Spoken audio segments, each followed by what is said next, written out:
तुमचे पती घरात आहेत? काय काम होतं ते मी त्यांनाच सांगेन. बोलवा प्लीज. का?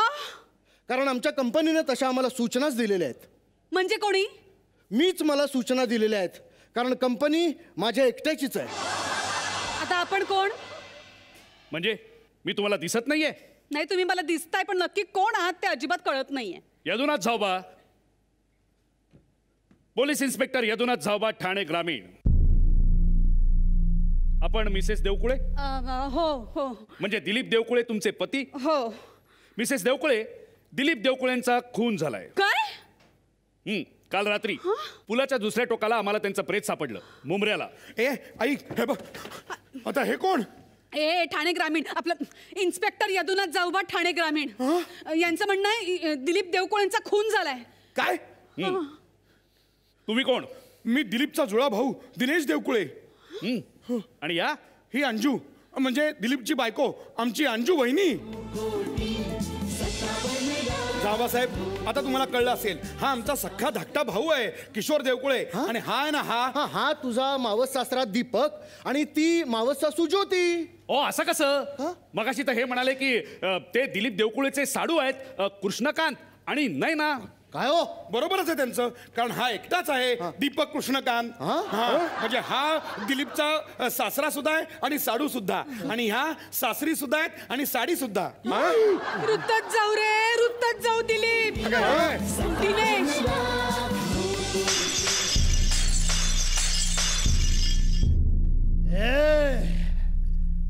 मैं है बड़ा भाई. तुमने मेरे आदमी को फंसा के मेरा 9,57,00,000 रुपया चुराया. अब सब लोग मरने के लिए तैयार हो जाओ. मैं सिर्फ 5 तक गिनूंगा. बापरे. बापरे काय? अरे आता 3:30 होत आहेत. 5 म्हणजे अजून 1.5 तास आहे. 2, 3, 4, 5. अरे हा 5 वाजेपर्यंत नाही, 5 आकडे मोजणार होता फक्त.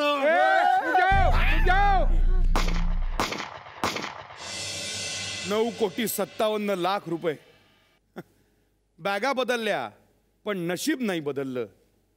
हे एवढे पैसे आले आणि गेले.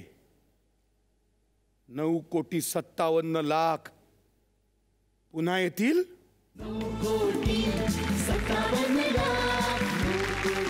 अविनाश सर, काय अनुभव होता तुमचा हे नाटक प्रोड्यूस करताना? अद्भुत अनुभव होता.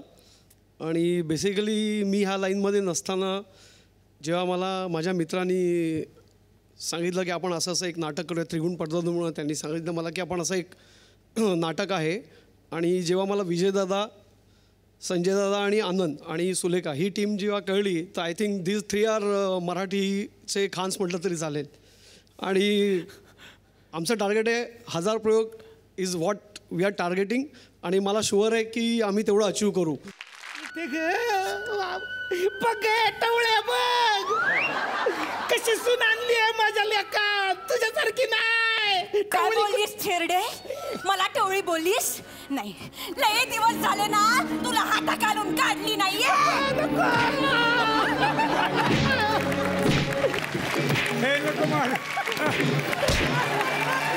अश्विनी ये ना.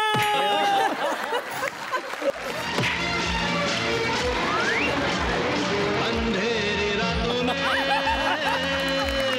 सुनसान राहों पर, अंधेरी रातों में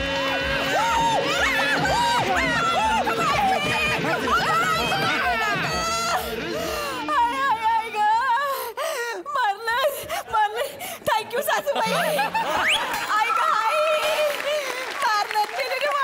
चल चल आज चल. आली मोठी मारामारी करणारी ती कुंभू शिकली आहे, ब्रुसली आहे ती, ब्रुसली. चला. अरे देवा, वाचवा. काळजी करू नका, मी आहे ना. पोरी, तुझ्यासारखी सून लाभली, बरं वाटलं मला. तो परत आला तर? कोण परत येतो आता? अविनाश? नाही नाही, आता कुणी यायचं नाही. आता कुणी आपल्यावरती येऊ शकत नाही. आता माझ्यापासून कोण वाचवणार तुम्हाला? काय करणार आहे बाजूला? ए अश्विनी, माझ्याशी लग्न कर, माझ्या घरी चाल. तू जोपर्यंत येत नाही तोपर्यंत मी हळकुंड काढणार नाही.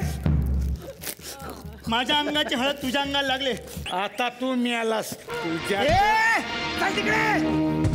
हे बघ.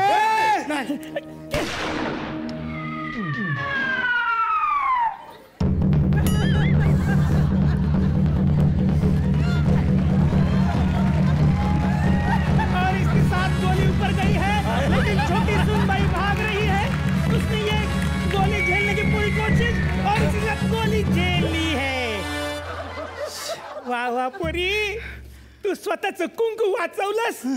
बघू, मला ती गोळी बघायची. बघू. अगं गोळी कुठे गेली? गोळी कुठे गेली? पदराला भो काय होय? अला म्हणजे गोळी माझ्या पोटात. आता सकाळी तुमच्या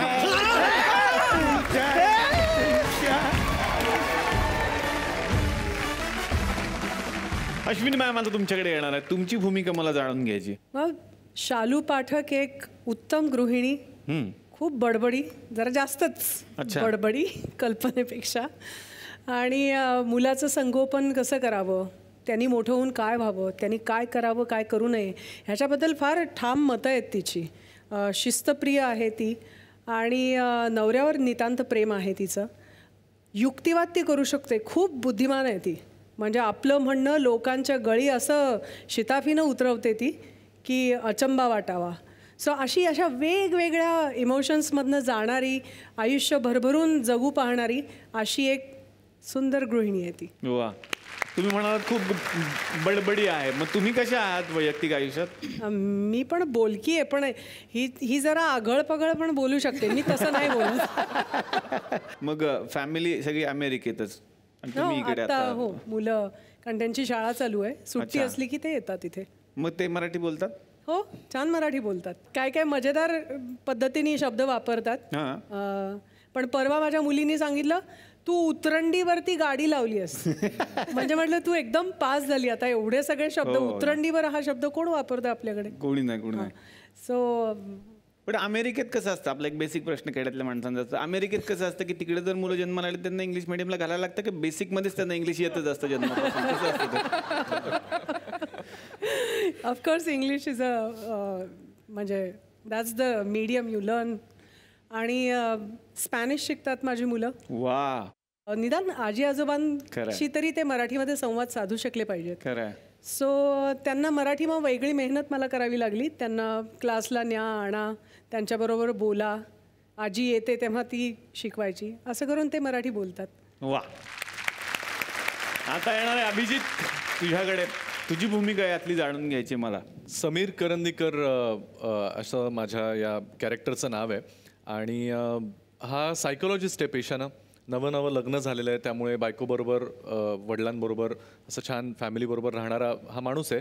आणि त्यांचे फॅमिली फ्रेंड्स म्हणजे हे कपल आहे. त्यांच्यातल्या त्या भावनिक गुंतागुंतीला सोडवण्यासाठी मदत करणारा असा हा या चित्रपटातला सायकोलॉजिस्ट कम मित्र आहे.